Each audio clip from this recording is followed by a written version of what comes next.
అందరికీ నమస్కారం. మనసుకు ఉల్లాసాన్ని, శరీరానికి ఆరోగ్యాన్ని ఇచ్చే యోగామృతం కార్యక్రమానికి స్వాగతం, సుస్వాగతం. ఇవాళ యోగామృతం ఎక్కడికి వచ్చేసిందో తెలుసా అండి? ఆర్టీసీ క్రాస్ రోడ్స్ లో ఉన్న సంతోష్ ఫిట్నెస్ స్టూడియోకి.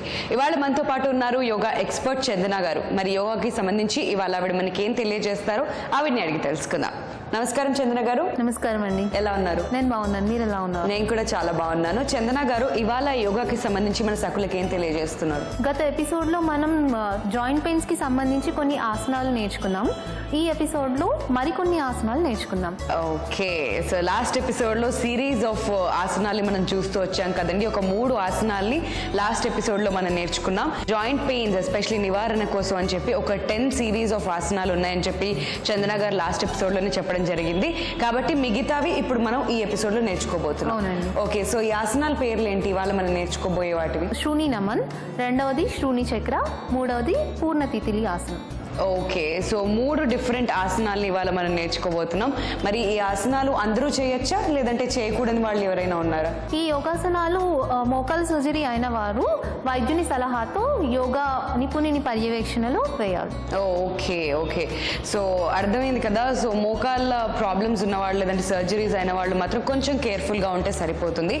మరి ఇవాళ మనం నేర్చుకోబోయే ఆసనాల్లో లైక్ లాస్ట్ టైం వచ్చి లెగ్ పెయిన్స్కి ఎస్పెషల్లీ మీరు నేర్పించారు. మరి ఈ ఆసనాలు దేనికి ఉపయోగపడతాయి? హిప్ జాయింట్ ఫ్లెక్సిబిలిటీకి ఉపయోగపడతాయి. Okay, so hips and back more over మనకి ఎక్కువగా హెల్ప్ అవుతుంది అన్నమాట. మరి ఎవరెవరు చేయకూడదో కూడా తెలుసుకున్నాం. మరి ఇది ఎంతసేపు చేయాలంటారు చందన గారు? వీటికి కూడా కౌంట్ ఉంటుందండి. Clock wise 10, anti clock wise 10 చేయాల్సి ఉంటుంది. Okay, so clock wise 10 and anti clock wise 10 చేస్తే సరిపోతుంది. మరి సమయాలు కూడా ఉదయమే చేస్తే మంచిదంటారా, లేదంటే ఏదైనా పర్టికులర్ టైంలో ఈ ఆసనాలు చేయాలా? ఈ ఆసనాలు మాత్రం ఏ టైంలో అయినా వేసుకోవచ్చు. ఓకే, పర్టికులర్ గా ఇదే టైం చేయాలి అని రూల్ ఏమీ లేదు. సో తినిన తర్వాత ఇంత గ్యాప్ మెయింటైన్ చేయాలి అలాంటివి కూడా ఏమీ లేవు అనమాట. సో చక్కగా ఎనీ టైం జాయింట్ పెయిన్స్ తో బాధపడుతున్న వాళ్ళందరూ కూడా కూర్చుని ఆసనాలు వేసుకోవచ్చండి. మరి ఆలస్యం చేయకుండా చందన గారు మరి స్టార్ట్ చేద్దాం. అలాగే అండి. ఇప్పుడు మనం చేయబోయే ఆసన శ్రూణి నమన్. నెమ్మదిగా కాలుని ముందుకు చాపుకోవాలి. ఇప్పుడు మోకాలి దగ్గర బెండ్ చేసి పాదాన్ని ఎడమ కాలి తొడపైన పెట్టుకోవాలి. ఇప్పుడు నెమ్మదిగా కుడి కాలి మోకాలిని పట్టుకొని పైకి లేపాలి. ఇప్పుడు నెమ్మదిగా కిందికి దించాలి. శ్వాసని వదులుతూ కిందికి దించాలి. శ్వాసని తీసుకుంటూ పైకి లేపాలి. వీలైనంత వరకు నేలకి ఆనించే ప్రయత్నం చేయాలి. శ్వాసని తీసుకుంటూ పైకి లేపాలి. శ్వాసని వదులుతూ కిందికి దించాలి. ఈ విధంగా 10 కౌంట్ దాకా చేసుకోవచ్చు.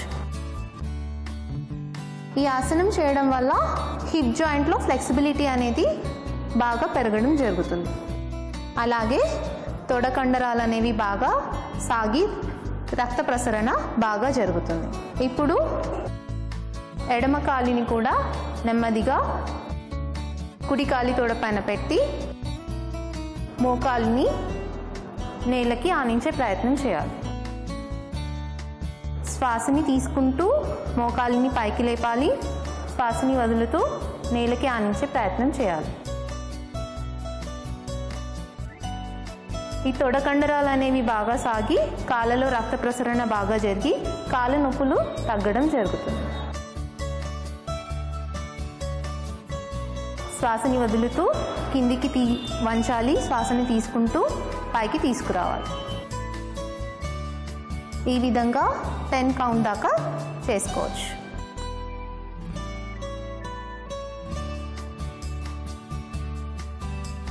ఇప్పుడు మనం చేయబోయేది శ్రూణి చక్ర. నెమ్మదిగా కుడి కాలి పాదాన్ని ఎడమ కాలి తొడపైన పెట్టుకోవాలి. కుడి చేతిని కుడి మోకాలు పైన పెట్టి ఇండెక్స్ ఫింగర్ అనేది ఈ విధంగా పాయింట్అవుట్ చేయాలి. ఇప్పుడు నెమ్మదిగా ఈ మోకాలి భాగాన్ని రొటేట్ చేయాలి. ఇలా సవ్య దశలో 10 సార్లు చేయాలి. ఈ విధంగా చేసినట్టయితే హిప్ జాయింట్ అనేది బాగా ఫ్లెక్సిబుల్ అవుతుంది.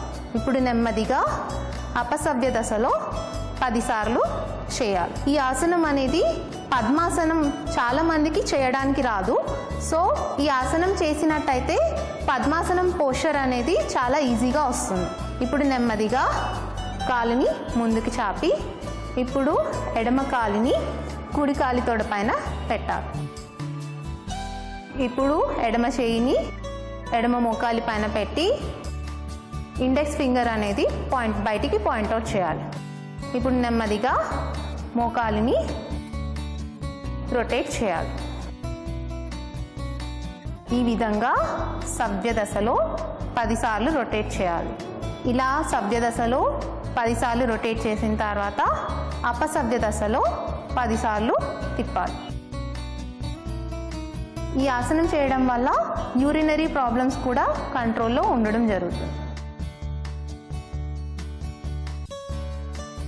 ఇప్పుడు నెమ్మదిగా కాలుని ముందుకు చాపి రిలాక్స్ అవ్వాలి.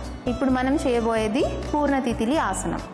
మోకాళ్ళని దగ్గర మడిచి ఈ విధంగా పెట్టాలి. ఇదే విధంగా ఎడమకాలి మోకాలిని కూడా మడుచుకోవాలి. ఎడమకాలి కుడికాలి పాదాలు రెండు ఒకదానికొకటి తాకే విధంగా ఉండాలి. ఇప్పుడు 2 చేతుల వేళ్ళని ఈ పాదాల దగ్గర ఇంటర్లాక్ చేయాలి. నడుము, మెడ ఇంకా తల స్ట్రైట్గా ఉండాలి. ఇప్పుడు నెమ్మదిగా గాలిని తీసుకుంటూ ఈ 2 తొడల్ని ఈ విధంగా పైకి తీసుకురావాలి. ఇప్పుడు నెమ్మదిగా గాలిని వదులుతూ కిందకి తీసుకురావాలి. తితిలి అంటే సీతాకోక చిలుక. సీతాకోక చిలుక రెక్కల్ని ఆడిస్తున్నట్టు కాలుని పైకి కిందికి ఆడించాలి. గాలి తీసుకుంటూ పైకి తీసుకురావాలి. గాలిని వదులుతూ నీళ్ళకి ఆనించే ప్రయత్నం చేయాలి. ఈ ఆసనం చేయడం వల్ల హిప్ జాయింట్ ఫ్లెక్సిబిలిటీ అనేది పెరుగుతుంది. అదేవిధంగా గైనిక్ ప్రాబ్లమ్స్ అనేవి తగ్గడం జరుగుతుంది.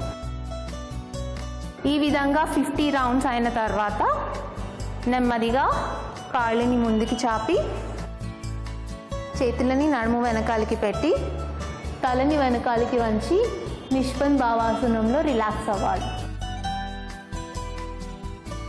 విన్యా చేశారు కదా శ్రూణి నమన్, శ్రూణి చక్ర ఇంకా పూర్ణ తితిలి, మీకు ఎలా అనిపించింది?